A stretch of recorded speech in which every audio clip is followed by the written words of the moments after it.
नमस्कार मंडळी, श्री स्वामी समर्थ. मी रोशन. कसे आहात सगळे? आज असा रविवार, आमचो हक्काचो सुटयेचो दिवस. आज आम्ही फिराक जातो.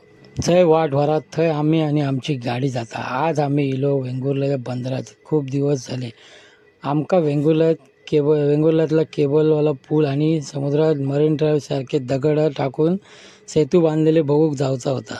आज म्हटलं जाऊचं आणि गाडी आज बंदराच्या वाटेक वळवली.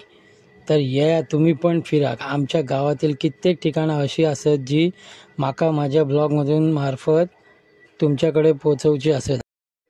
आणि कित्येक जण म्हणतात ह्याच्यात काय इतक्या मोठासा, या तर आम्ही रोजच बघतो. माका पण पहिले असाच वाटा, पण ज्यांनी बघूक नाही त्यांचा काय म्हणान ह्यो ब्लॉग त्यांच्यासाठी. आणि आजकालच्या व्यस्त जीवनात एक विरंगुळ ह्यो जीवाक होयोच. माणसाक थोडं टाईम का होईना मनसोक्त जगाक होया. जीवनातले काही क्षण चोरून खैतरी ठेवूक होये, त्याच्या हेतून बनवलो ह्यो व्लॉग. बाकी काय आमका फेमस जाऊचा नाही असा.